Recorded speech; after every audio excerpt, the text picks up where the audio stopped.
아시다시피 지금 전염병으로 인해서 지금 예배도 드리지 말라고 하고 지금 그래서 많은 큰 교회들이 예배까지 지금 생략하고 있는데 그럼에도 불구하고 저희는 주일 예배를 지금 드리고 있는 것입니다. 그래서 두려워하고 걱정되는 분들은 나오지 않았지만 또 그분들도 뭘 할 수는 없고 아직 믿음이 연약한 분들이기 때문에 사실은 국가가 나라를 지키고 또한 종교의 자유가 있는 우리나라에 종교의 자유를 할 수 있도록 해줘야 되는데 초기 대응을 실패한 바람에 사실은 이제 초기 대응은 실패했잖아요. 그렇게 막으라 해도 못 막고 안 막고서는 이렇게 있다가 지금 본물 터듯이 터지니까 지금 확진자가 3,500명이 넘었는데 1,000명이 넘으면 국가에서 통제 불능 사태라고 합니다. 이제는 통제가 안 된다는 거예요. 그래서 이제는 하나님께서 통제해 주셔야만 가능한데 지금 이런 것을 교회에다 종교시설에서 집회를 하지 말라고 하는데 확진자가 나오면 이제 교회에다가 손가락질을 하고 교회 때문에 퍼졌다. 물론 신천지가 퍼졌지만 사실은 신천지 이단이지만 신천지 퍼진 것도 우리나라 국가가 재난을 막지 못했기 때문에 거기서 퍼진 겁니다. 이러한 관계를 잘 아시고 우리가 하나님 앞에 나오셨는데 정말 우리가 잘못을 저질러서 예배를 드린 게 아니라 하나님 앞에 오늘의 예배가 상달되어서 우리나라의 이 신종 코로나 바이러스가 하나님께 신실하게 예배 드린 자의 그 예배를 받으셔서 하나님께서 역사하시기를 축복합니다. 우리 옆에 계신 앞에 계신 뒤에 계신 분 말하지는 마시고 눈으로 참 잘 오셨습니다. 승리합시다. 예, 할렐루야. 참으로 감사한 것은 오늘 새벽에도 문자가 왔는데 홍천군에는 아직 확진자가 없답니다.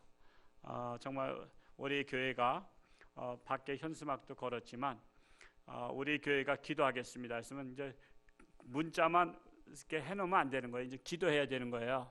우리 교회가 우리는 최소한도 홍천군의 파수꾼이 돼서 이 홍천군의 바이러스 균이 들어오지 못하도록 우리 파수꾼의 역할을 감당합시다. 그 방법은 깨어서 기도하는 겁니다. 그래서 우리가 깨어서 기도함으로 홍천의 기적의 역사가 일어나기를 축복합니다. 오늘 또 3.1절 기념주일이고 그래서 또 사순절 첫 번째 주간을 맞이했습니다. 그래서 3.1절과 또 우리 또한 고난 주간을 생각하면서 하나님의 말씀을 우리가 전하고자 합니다. 아시다시피 우리나라는 반만년 역사 속에서 900여 차례 이상의 침략을 받았던 나라입니다. 그런데도 나라가 멸망하지 않았어요. 여러분 900번 침략당하는데 멸망하지 않은 것도 기적이죠. 여러분 전쟁은 멸망시키려고 전쟁하는 거잖아요. 상대편을 집어삼키려고. 우리나라가 일제에 삼켰지만 그래도 살아났단 말이에요. 그게 참 기적 중에 기적이라고 말할 수 있어요. 자, 그런데 참으로 우리나라가 930회 이상 침략을 받았다는 것은 자랑이에요, 부끄러움이에요? 이건 참으로 부끄러움입니다. 왜 침략당했죠? 국력이 약하면 침략당합니다. 국력이 강하면 침략당하지 않아요. 우리나라는 역사를 반복해서 일어나고 있는 것은 역사를 가르치지 않기 때문에 그래요. 그러면 역사를 잊어버리면 똑같은 역사가 되풀이된다라는 역사학자들이 말하고 있습니다. 그런데도 930여 회에 일어났는데 항상 또 안 망할 거다 안 망할 거다 하면서 계속해서 유비무환을 하지 않고 있습니다. 여러분 생각해 보세요. 여러분 국력이 강하면 침략 못합니다. 여러분 미국이 지금 세계에서 1위잖아요. 미 7함대 하나 예산이 우리나라 전체 1년 예산과 똑같다래요. 그 정도 배 한 대 예산이 우리나라 국방 예산과 맞을 정도예요. 중국이 제2인자지만 중국도 미국에 비하면 어림없습니다. 그래서 중국도 미국을 공격하지 못해요. 미국에서 이렇게 저렇게 조치를 취해도 그저 미치겠는 거예요. 국력이 약하니까. 하물며 북한에서 미사일 쏜다? 으름장 놓지만 그거는 하룻강아지가 범 무서운 줄 모르고 하는 거예요. 여러분 북한에서 만약에 미국에 미사일 한 방 쐈어요? 순간적으로 짜릿해. 우리가 쐈다. 그러나 미사일 한 방 쏘고 나면 북한은 어떻게 될까요? 할렐루야. 우리 홍천장께 대변인 안희범 권사님 없어진다는 거야. 땅덩어리는 있겠지. 근데 초토화되는 거야. 초토화. 완전히 찍어서 다 쏴버려서 초토화 시켜버려요. 그래서 말로만 큰 소리 치는 거예요. 말로만 큰 소리 치지 국력이 강하면 쳐들어가지 못해요. 자, 그렇다면 우리나라가 930회 이상 침략당했다는 것은 부끄러운 일이에요. 그렇게까지 당하고도 유비무환하지 않고 지금도 괜찮다 그러잖아요. 북한에서 안 쳐들어온다 그러잖아요. 지금도 평화라 그러잖아요. 왜? 우리나라는 역사를 다 잊어버려. 3일이면 잊어버려. 그래서 역사가 계속해서 이 모양 저 모양으로 우리나라 반복된 겁니다. 인간이나 동물이나 본능은 자기보다 약한 자를 잡아먹는 본능이 있어요. 국가도 약한 나라는 이웃 나라가 보호해주고 도와주기는커녕 침략해서 삼켜버리는 본능을 갖고 있습니다. 약한 나라는 잡아먹는 거예요. 도와주는 척하면서 잡아먹는 나라들이 거의 다예요. 그래서 우리나라는 옛날부터 중국으로부터 몽골로부터 또한 일본으로부터 삼면에서 우리는 침략을 당했단 말이에요. 여러분, 일본으로부터 침략당한 것하고 중국으로부터 침략당한 것하고 어디로부터 더 많이 침략당했죠? 우린 중국으로부터 거의 다 당한 거예요. 중국으로부터. 그런데 중국에 대해서는 우호적으로 해. 중국은 맨날 우리를 침략했는데도 중국은 좋은 나라래. 그래서 우리나라가 친중 정책 쓰는 거 아니에요. 근데 일본은 나쁜 나라라는 거야. 이 세상에. 아니, 나를 평생토록 괴롭힌 나라는 형제 나라라고 모처럼 뺏었던 나라. 그렇다고 제가 일본 좋아하는 사람은 아니잖아요. 일본에서 우리나라 이긴 건 몇 번 안 돼요. 거의 다 일본은 우리나라보다 약했기 때문에 다 쳐들어오면 다 제압했다고. 그랬다가 임진왜란 때 큰 코 닥쳤고 또 우리가 그때 큰 코 닥친 거 아니에요. 따지고 보면은 중국으로부터 얼마나 많이 침략당했는지 몰라요. 930회 중에서 900회 이상이 중국이나 몽골로부터 당했던 거예요. 그런데도 중국은 형제 나라라잖아. 그러니까 이걸 갖다가 막말로 말하자면 똥오줌 못 가린다고 하는 거예요, 지금.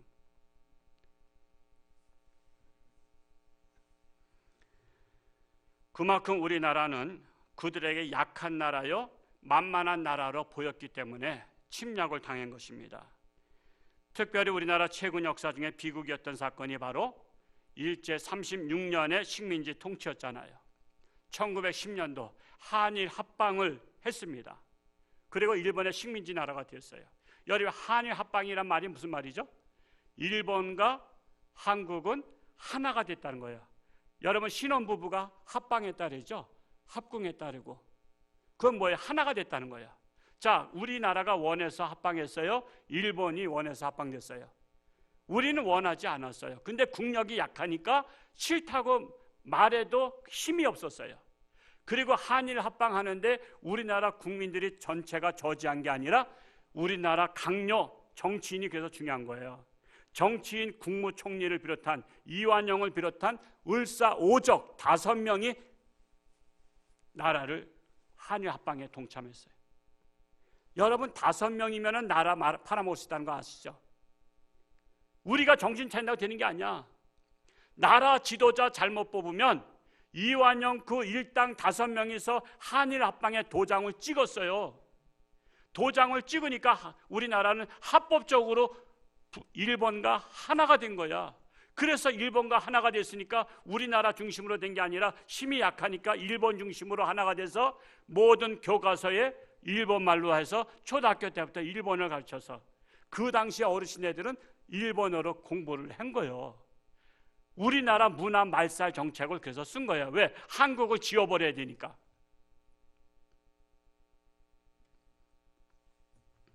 그래서 의식이 없던 우리나라에 그래도 의식 있는 지도자들이 한일 합방된 지 몇 년 만에요?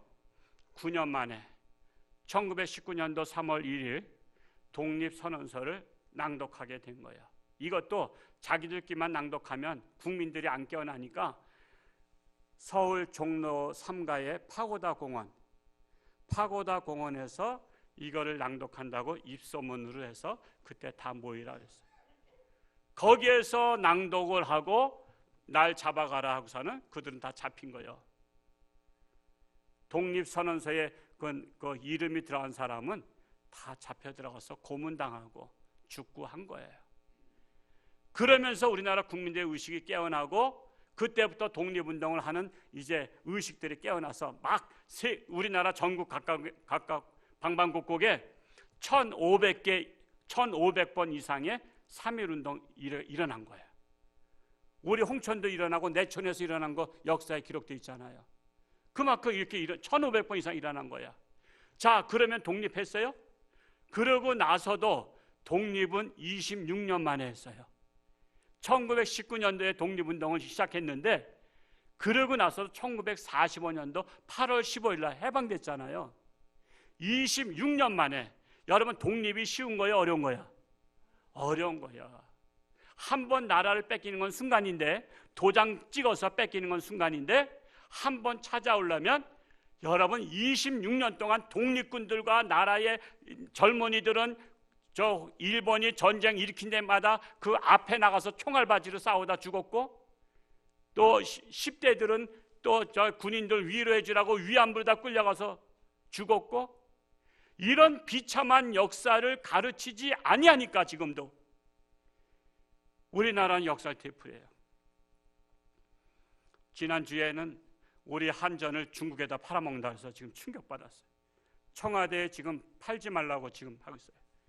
우리나라 국영기업 중에서 가장 알짜 한전이 알짜배기예요. 이게 중국으로 넘어가면 우리나라 전기세는 중국이 올리는 거야. 2배로 올리든 10배로 올리든 전기 써야 되잖아. 이제 이거를 지금 중국에다 파는 건 나라 매국노예요. 매국노. 이런 것에 대해서 의식이 없어. 젊은 사람들이 우리나라 알짜들을 지금 엄청 많이 중국에다 팔아먹었어요. 너무나 기가 막힌 거야. 너무나 기가 막힌 거야. 이것에 대해서 의식을 가지고 나라를 지켜야 되는데 어쩌다 우리나라가 이 한전까지 팔아먹는 나라가 됐어요? 원자력을 폐쇄하다 보니까 전기가 모자라서 지금 적자잖아요.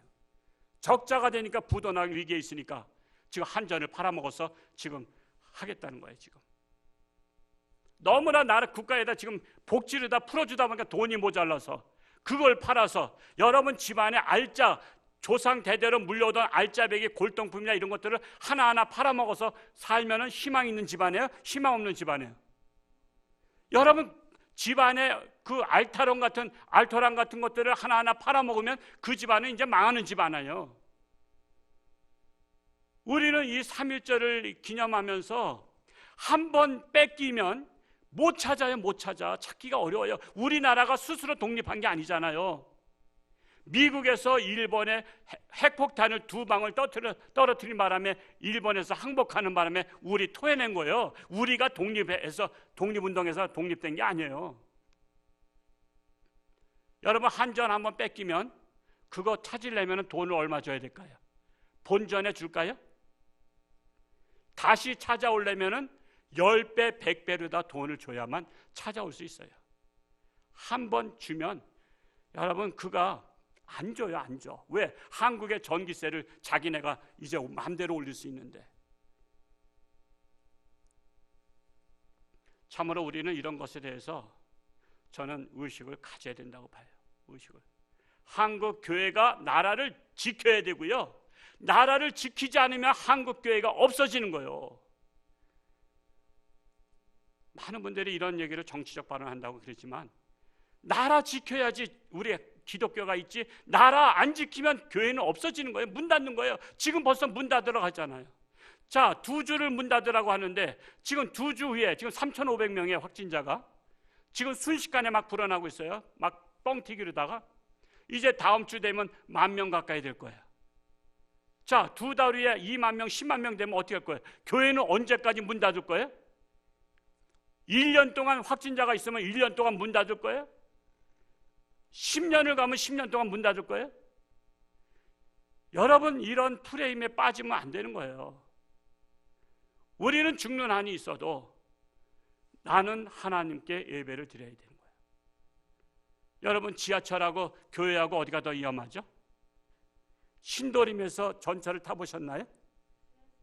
신도림에서 전철 타려면 출근 시간에 늦지 않으려고 그냥 꾸겨 타고 막 밀어붙여서 들어가는 거 알죠? 그걸 갖다 뭐라 그래? 콩나물시루. 여러분, 지금 전철부터 막아야 돼요. 이거 확산되지 않으려면. 그런데 왜 종교시설부터 막죠? 종교의 책임을 지게 하려고 하는 거예요. 종교 때문에 우리나라 코로나가 퍼졌다라고. 그 프레임을 걸려고 종교시설부터 지금 하지 말아달라고 하는 거예요.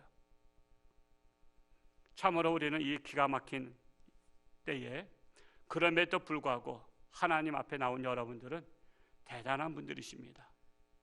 정말 이것 때문에 저도 기도하고 있고, 최소한도 우리 홍천군에 코로나 환자가 발생하지 않도록 기도하고 있습니다. 여러분들도 늘 깨어서 기도할 수 있기를 바랍니다. 세계 모든 나라는요, 정치와 종교가 공존하고 있어요. 어떤 나라나 종교 없는 나라 없어요. 자, 우리나라는요, 삼국시대까지 샤머니즘 종교가 국가를 이끌어갔어요. 그래서 왕들이 무당들한테 물었어요. 우리가 전쟁한 것이 이기겠냐 지겠냐, 무당한테 다 물었다고요. 그러다가 고려시대에는 불교 정책을 썼어요. 불교로다가 우리나라를 후한케 하려고 했는데 불교로 망했어요. 그래서 불교 가지고는 안 되겠다 해서 조선시대에는 유교를 종교로 삼았어요. 유교로다가 우리나라를 일으키려고 했는데 유교는 철저히 양반 중심의 사회예요. 우리나라 양반 중심의 사회로 하다가 우리나라는 결국 일본한테 먹혔어요. 이것을 일찌감치 헤아렸던 한 지도자가 이승만 박사예요. 이승만 박사. 이승만 박사가 일제시대 때 저 소련까지 갔어요. 소련에 가서 있는 동안에 공산주의의 허구를 봤어요. 공산주의 허구. 그때는 미국도 공산주의를 잘 몰랐다 그럽니다. 그랬을 때 공산주의로서는 허구다. 왜? 공산주의는 똑같이 잘 먹고 잘 사는 사회라는데 그게 아니라 위에 특권층만 잘 먹고 잘 살고 나머지는 거지 같은 생활하는 걸 봤거든. 모든 재산을 다 압수해서 거지 같은 생활을 하고 있었어요. 그런데 우리나라에 해방되면서 우리나라는 공산주의가 대세였습니다. 왜? 양반 세니까 양반은 몇 프로 안 되잖아요. 그리고 나머지는 다 서민들이었어요. 서민들은 땅 한 자락 없었어. 그런데 공산주의는 너무나 좋은 거야. 왜? 그 양반들의 땅을 뺏어서 똑같이 잘 먹고 잘 사는 사회를 만들겠다고 하니까 너도 나도 다 원했어요. 80% 이상이 공산주의 원했어요. 이거를 차단시킨 사람이 이승만 박사예요. 그나마 저 소련에서 북한을 점령하고 남한까지 공산주의 사회를 만들려고 했는데 그나마 힘이 약해서 미국을 등에 업고서는 38선까지는 차단시킨 거예요. 그래서 38선 이후에는 이남에는 자유민주주의가 세워진 거예요. 그래서 주사파들이 하는 얘기가 맞긴 맞아요. 이승만 때문에 통일 못됐다고. 이승만이가 안 먹었으면 우리나라 남한까지 통일됐어요. 무슨 통일? 적화 통일, 공산주의 통일. 그러면 오늘날 한국에 하나님을 믿는 나라가 됐을까요? 아니면 김일성을 우상화되는 나라가 됐을까요? 여러분, 이건 너무나 이건 뻔한 거잖아요. 우리 남한까지 공산화됐으면 한국에는 교회라는 주체가 없어요. 그리고 오직 김일성 주석을 하나님으로 섬기는 주체 사상을 따라서 살아야 되는 나라가 될 뻔했던 건데 이것이 그냥 이승만 같이 눈에 가시가 된 거예요. 그래서 그를 그냥 뭐로 만들었어요? 독재자로다가. 여러분, 이승만 박사가 독재가 심해요? 김일성이가 독재 심해요? 우리는 젊은이들이 지금 역사를 제대로 배우지 못해서 이승만 하면 독재자라는 것을 배웠어요. 그리고 김일성은 훌륭한 사람으로 민족주의자로 배우고 있어요. 그래서 우리나라에 이런 주사파 공산주의 사상 가진 사람들이 그렇게 많은 거예요. 그래서 역사를 가르치되 제대로 가르쳐야 돼요. 그래서 교회가 눈에 가시예요. 교회가 눈에 가시야. 교회는 진리를 가르치잖아요. 정의를 가르치잖아요. 옳고 그름을 가르치잖아요. 그래서 교회가 없어져야 되는 거예요. 그래서 교회가 없어지기 위해서 없앨 수는 없으니까 눈에 나타나게 할 수 없잖아요. 그래서 교회를 없애는 방법 중에 하나가 동성애법을 통과시키는 거예요. 동성애법을 통과시키면은 목사들을 잡아가둘 수 있는 그런 건수가 되는 거예요. 동성애자들을 죄라고 말하면 그 목회자들을 잡아가둘 수 있는, 아니면은 벌금으로다가 1,000만 원 이상 낼 수 있는 그 입법하려고 그렇게 하는 거예요. 여러분, 이 정권이, 여러분, 우리나라가 동성애자를 그렇게 사랑해서 그거를 통과시키려고 1순위다 잡고 있어요. 우리나라 국가 간에서 동성애가 국가 간에요. 그거를 첫 번째로 통과시키려고 하는 게 지금 왜 그러냐? 한국 교회를 잡을 수 있는 것이 바로 입법화되고 나면 합법적으로 목사들의 입을 막고 옳고 그름을 선전하지 못하도록, 설교하지 못하도록 하기 위한 거예요. 근데 이걸 몰라. 동성애자 불쌍한데. 여러분, 동성애자만 불쌍해요, 사실? 여러분, 몸 파는 여자는 불쌍하지 않아요? 오죽하면 배운 것도 없고, 어떻게 가난한 집에서 어떻게 상황이 불행에 빠져서 몸 파는 여자는 솔직히 불행하지 않아요? 그렇다고 또 홍천주 함께 목사 또 몸 파는 여자 또 저기 옹호했다고 또 요거만 딱 잘라가지고. 참으로 우리는 이 안타까운 사회에 살고 있어요. 그래서 우리나라에 흐르고 있는 샤머니즘 종교나 불교나 유교가 이 나라를 지켜주지 못한다는 사실입니다. 그래서 참으로 우리가 하나님을 섬기는 지도자가 통치함으로 말미암아 세계적인 나라가 된 거예요. 이승만 박사께서 초대 대통령 하면서 우리나라는 기독교관을 가치로다가 대한민국을 건설한 거예요. 여러분, 애국가도요, 애국가에도 사실은 누가 보호하사래요? 원래는 하나님이에요. 그거를 중간에 바꾼 거예요. 중간에 하나님이 보호하사. 그리고 애국가 곡도요, 지금 동해물과 백두산이, 그것도 바꾼 거예요. 원래는 찬송가였어요. 찬송가 어떤 건지 아세요? 동해물과 백두산이 그거예요. 원래 찬송가예요. 우리나라는 찬송가 애국가예요. 그거를 하나님의 보호사를 하늘님이 보호사로 바꿨고, 지금은 이제는 애국가까지 바꾸자고 그 안민석 국회의원이 그런 거 아니에요. 아리랑으로 바꾸자고. 애국가를 바꾸자는 거예요. 애국가를 바꾸자는 거예요. 그래도 우리 기독교인들은 아무 의식이 없어. 그냥 그러려니 하는 거예요. 여러분, 우리나라가 하나님을 믿는 것 때문에 이렇게 이 나라가 꼴찌 나라가 지금 세계에서 12위 나라가 된 거 아시죠? 여러분, 우리나라가 무슨 생산이 있어요? 무슨 광석이 많아요? 하나님을 우리의 하나님으로 섬긴 나라는 복이 있다라고 말씀하고 있잖아요. 그 말씀 찾아볼까요? 시편 33편 12절 말씀 같이 읽어봅니다. 시작. 삼은 나라 곧 하나님의 기업으로 선택된 백성은 복이 있도다. 여호와를 자기 하나님으로 삼은 나라는 복되도다 했어요. 그래서 우리나라가 복받은 거라고. 그런데 기독교를 지금 죽이려고 하잖아요. 기독교 죽이는 것은 이 나라를 불행에 빠뜨리는 거예요. 저 북한의 기독교를 다 죽였잖아요. 그 김일성 동상이 있었던 데가 교회란 자리 아시죠? 그게 산정현 교회인가? 그게 하여튼 교회 자리예요. 교회 자리. 주기철 목사님이 심하시던 그 교회 자리에다가 그 교회를 깔아뭉기고 거기에다 김일성 동상을 섬겨서 우리 남한에서 가는 사람 첫 번째로 거기에서 참배를 해야 된다는 사실.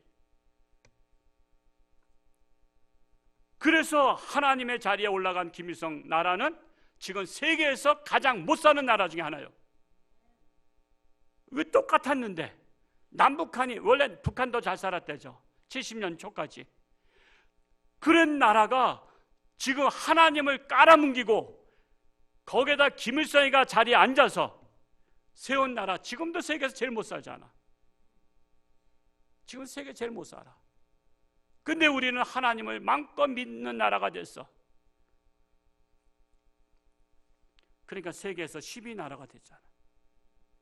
여기에서 꺾일 수가 있는 거야. 이제 우리나라 하나님을 믿는 나라에서 교회를 없애버리고 하면 결국 우리나라는 망하는 나라 될 수밖에 없어요. 그래서 이번 총선 지나면 교회를 손보겠다고 했잖아요. 교회를 손보겠다고 아예 노골적으로 했어요. 구조조정시키겠다고. 그래서 이번 총선 끝나면 한국 기독교는 반토막 난다고 전문가들이 얘기하고 있는 거예요. 그러니까 제가 이런 설교하는 거예요. 제가 정치 설교하는 게 아니라 한국 교회를 살려야 여러분 된다는 사실. 이 나라는 한국 교회가 희망이 있는데 교회를 죽이고 교회를 반토막 내려고 하는 것에 교회조차도 그걸 지지하고 있으니, 아니 지금 우리를 죽이겠다는데 지지하고 있는 거예요. 지금 반토막 내겠다고 하는데, 그런데도 그냥 정치 얘기하지 말라. 아니 기독교를 죽인다는데 정치 얘기하지 말라는 거야. 정치 얘기를 하는 게 아니에요. 저는 하나님의 말씀에 하나님을 나의 하나님으로 섬기는 나라가 복이 있다, 이 말씀을 하는 거예요. 근데 교회를 죽이려고 하니까 하는 소리예요. 자꾸만 젊은 사람들이 홍천중학교 목사님 정치 얘기한다고 그냥 은혜 받는 얘기만 했지, 복 받는 얘기만 했지. 그래, 복을 받아요. 하나님을, 우리나라 하나님을 섬겨야. 우리나라 역사 이래 샤머니즘, 불교, 또 유교, 북한처럼 못 살았던 나라잖아요. 피폐했던 나라야. 피폐했던 나라. 근데 지금은 세계에서 10위. 우리나라가 의료시설도 사실 최첨단인 거 아시죠? 여러분, 우리나라 확진자가 많이 나온 것은 외국에서 어떻게 평가하는지 아세요? 그건 또 참 희한해. 아이러니하게도 한국에는 의료시설의 최첨단이라 즉시 검증하면은 즉시 발견된대, 즉시 확인한대. 근데 다른 나라는 이걸 확인할 길이 없어. 의료시설이 없거든. 미국도 안 돼. 우리나라 못 따라와요. 미국도 한번 검진받으면 몇 달 후에나 확인된대. 그러니까 사실은 거기가 더 많을 수도 있는데 아직 발견이 이게 판결이 안 나서 그런 거지. 한국은 며칠 만에 딱 나오잖아. 그렇죠? 며칠 만에 나와. 2, 3일? 6시간에? 아이고, 난 2, 3일인 줄 알았더니 그 정도로 우리나라가 의학에 발달된 나라요. 이렇게 좋은 나라를 왜 이렇게 지금 정권이 잘해서 지금 이렇게 잘 살았어요? 우리나라는 기적이에요. 기적. 하나님이 보호하사 우리나라 만세라고. 그래서 우리는 3.1절을 우린 자손들한테 학교에서 가르치는 거 말고 우리 부모가 제대로 알고 후손들한테 역사 교육을 시켜야만이 바른 역사관을 가지고 아이들이 자란다니까요.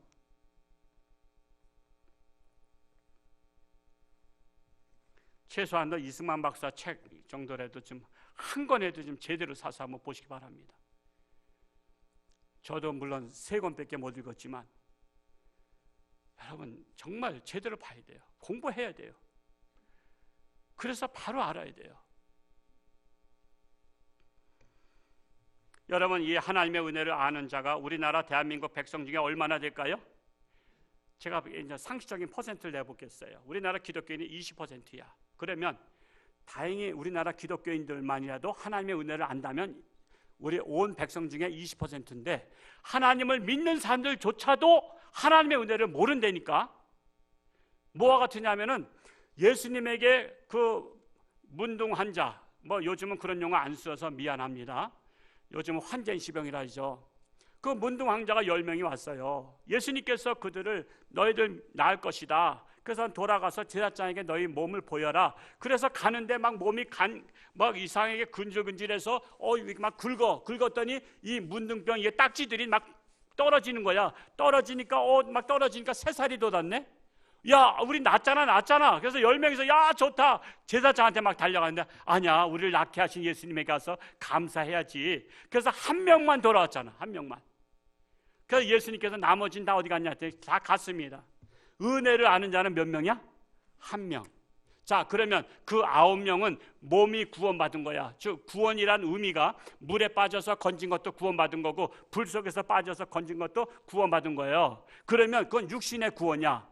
그래서 그들은 문둥병에서 육신의 구원을 받았어. 영혼의 구원 받은 건 아니에요. 그런데 한 사람이 예수님 앞에 돌아와서 감사하고 주님 덕분에 내가 이렇게 낫습니다. 그러니까 너에게는 구원까지, 영혼의 구원까지.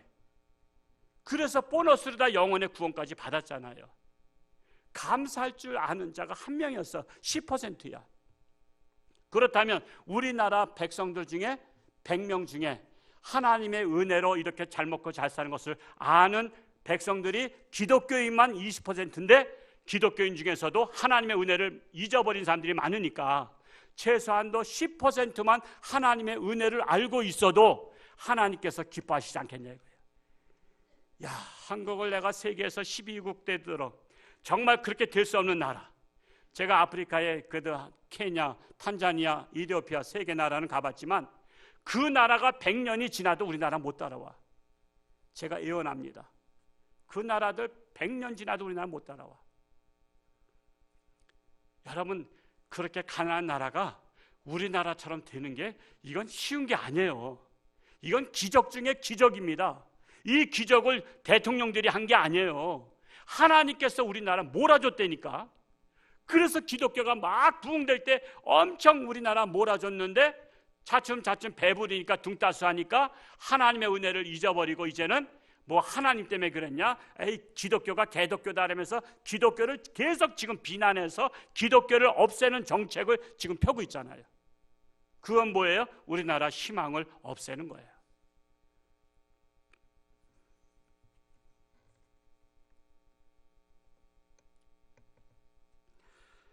그래서 나라가 혼란에 빠지고 끊임없는 분쟁이 일어나고 있는 겁니다.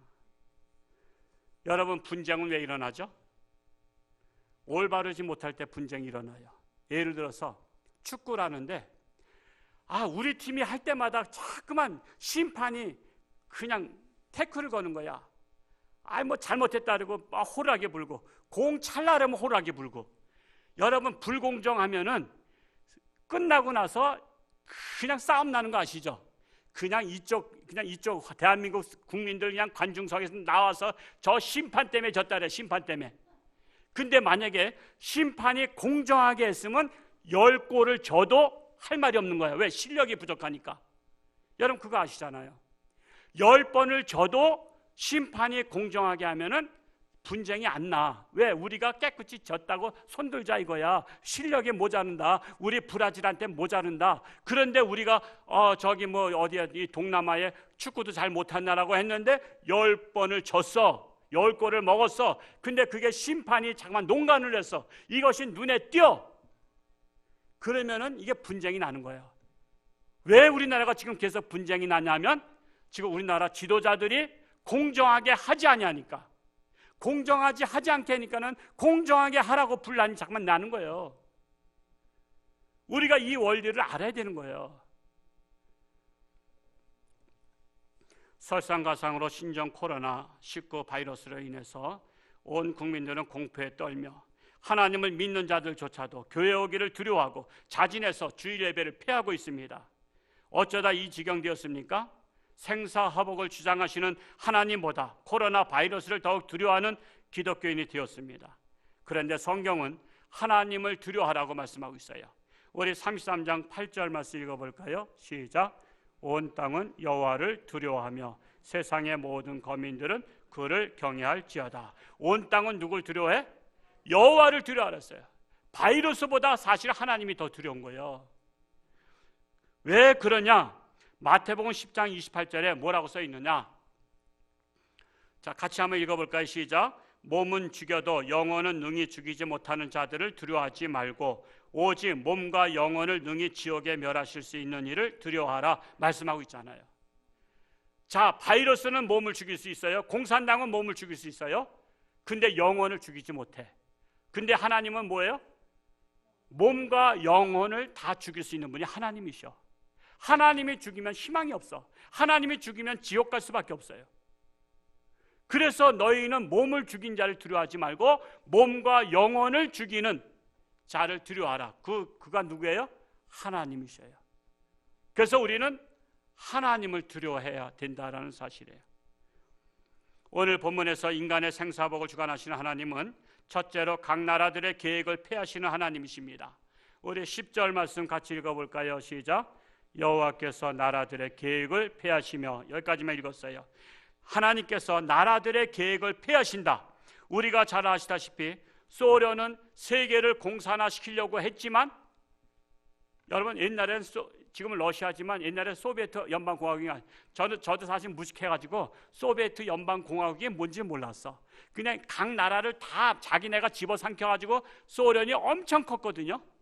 그런데 그들은 오로지 무기로다가 세계를 제패하겠다고 그들은 계획을 가지고 계속해서 핵무기를 만들었어. 미국보다 핵이 더 많았어. 그런데 세계를 집어삼키긴커녕 그들이 경제적으로다가 뒷받침이 안 되니까 모든 경제에 할 것들을 다 핵을 만들다 보니까 백성들이 다 굶어 죽게 되니까 난리가 난 거야. 그런 바람에 나라가 무너진 거예요. 그래서 소비에트 연방공화국은 무너지니까 그 안에 묶였던 식민지 나라들이 다 해방된 거예요. 그 중에 우리가 알고 있는 우즈베키스탄이라든가 파키스탄이라든가 이런 나라들 다 독립한 거예요. 그래서 지금은 소련은 영향력이 없고 지금 러시아로 다 지금 있잖아요. 하나님께서 그들의 계획을 무너뜨린 거예요. 여러분 우리나라도요, 6.25 때 김일성이가 어떤 계획을 가지고 침략했죠? 우리 남한까지 공산화시키려고 침략한 거 아니에요. 그래서 우리나라는 사실 한 달도 안 돼서 다 침략받을 수밖에 없고 적화 통일될 수밖에 없었는데 하나님께서 그 계획을 무너뜨린 거예요. 왜? 우리가 생각지도 못한 16개 나라가 우리나라 보냈어요. 그 16개 나라가 뭐예요? 하나님의 군대예요. 심지어 이디오피아까지도 왔더라고. 이디오피아 우리나라가 아무 상관없어. 근데 군사를 보냈어. 그것도 황실 군의대를. 왜 보냈냐? 이디오피아가 자기 나라 어려울 때 아무 나라도 안 도와줬대. 그래서 뼛속 깊이 우리는 다른 나라 어려울 때 도와주자. 그래서 그 시범캐스로 우리나라 도와준 거야. 그래서 하나님께서 북한의 계획을 폐하신 거예요. 그랬더니 그럼 빨리 깨달아야 되는데 이제는 중국이 나섰어. 중국이 세계를 제패하겠다고 동남아 쪽으로다가 아프리카 쪽으로다가 지금 경제적으로, 여러분 중국이 얼마나 잘 사냐? 중국에 잘 사는 사람이 5천만 명이라 하잖아요. 부자가 5천만 명, 우리나라 국민만큼 많아. 중국을 우습게 보면 안 돼요. 중국이 지금 세계를 제패하려고 경제적으로 침투하고 있는 중에 그 나라 중에 우리나라가 걸린 거야. 한정까지 팔아먹을 수밖에 없는 나라가 된 거예요. 우리나라 경제를 쥐락펴락하려고 하고 있는 거예요. 그런데 저는 하나님께서 이 신종 코로나가 마침 중국에서 퍼지면서 중국이 하고 있는 세계 계획된 정책들이 지금 낱낱이 밝혀지고 있잖아요. 드러나고 있는 거예요. 그나마 지금 빨리 드러난 게 다행이에요. 청와대에다 지금 계속 청원하고 있잖아요. 한전 팔면, 중국에 팔면 안 된다라고. 우리나라의 전기세를 지고 있는 거예요 지금. 정말 하나님, 우리는 비굴하게 중국 눈치 보지 말고 누구 눈치 봐야 돼요? 하나님 눈치 봐야 돼요. 하나님 눈치. 우리는 하나님 눈치 봐야지 살아요. 왜? 생사화복의 모든 것은 하나님께 있기 때문에. 그래서 온 땅은 하나님을 두려워해야 소망이 있습니다. 두 번째로 하나님은 민족들의 사상을 무효케 하시는 분이다라는 거예요. 10절 하반절에 있죠. 민족들의 사상을 무효하게 하시는도다. 우리 대한민국은 건국 초기 기독교 사상 가지고 기독교 나라를 세웠지만 지금은 어떻게 해서든지 우리나라의 기독교를 무너뜨리려고 하고 있어요. 그래서 우리가 정신을 차려야 되는 것입니다. 여러분, 미친 운전수의 비유를 잘 아시죠? 독일의 히틀러가 세계 전쟁을 일으켰을 때 보네퍼 목사님이 미국으로다가 도망갔다가 양심에 걸려서 다시 돌아오신 분이에요. 순교할 각오로다. 그리고 국민들한테 고함 그랬어요. 미친 운전수가 버스를 타고 지금 광란에 질주를 하고 있다. 그 안에 있는 승객들 안심하고 있어서 안 된다. 지금 밖에 돌아다니는 사람들 막 짓밟고 그냥 교통사고로 죽고 있는데 안에 있는 사람들은 괜찮을 줄 아느냐? 그 차가 광란에 질주하다가 어디에 부딪히는 순간에 안에 있는 승객도 다 죽고 밖에서 다 죽는다. 그 비유가 유명한 거잖아요. 그 안에 있는 승객은 독일 국민을 말하고 있고 그 밖에 있는 사람은 애국을 말하고 있어요. 근데 미친 운전수는 히틀러를 말하고 있어요. 히틀러가 자기의 백성을 이끌고 지금 전쟁을 일으켜서 각 나라를 이기는 게 아니라 내 백성들까지 죽이고 있다라고 한 거예요. 그래서 미친 운전수를 끌어내지 않으면 우리나라 살지 못합니다 라고 외쳐서 그는 순교당한 거예요. 거기에서 여러분 유태인만 600만 명 죽었고, 여러분 소련만 해도 2천만 명 이상 죽었고, 다른 나라들 프랑스, 폴란드, 헝가리 이런 데 다 해서 또 영국까지 합치고 다 해서 1억 가까이 죽은 거예요. 1억. 우리나라 5천만의 2배가 히틀러 때문에 죽은 거예요. 너도 죽고 나도 죽고 쑥대밭 만든 거예요. 하나님은 우리나라에 번지고 있는 사회주의 사상을 무효케 하실 줄로 믿습니다. 우리나라에 지금 확산되고 있는 공산주의 사상을 무효케 하실 줄로 믿습니다. 우리나라 동성애 옹호 사상도, 이런 제약의 사상도 하나님께서 물리쳐 주실 줄로 믿습니다.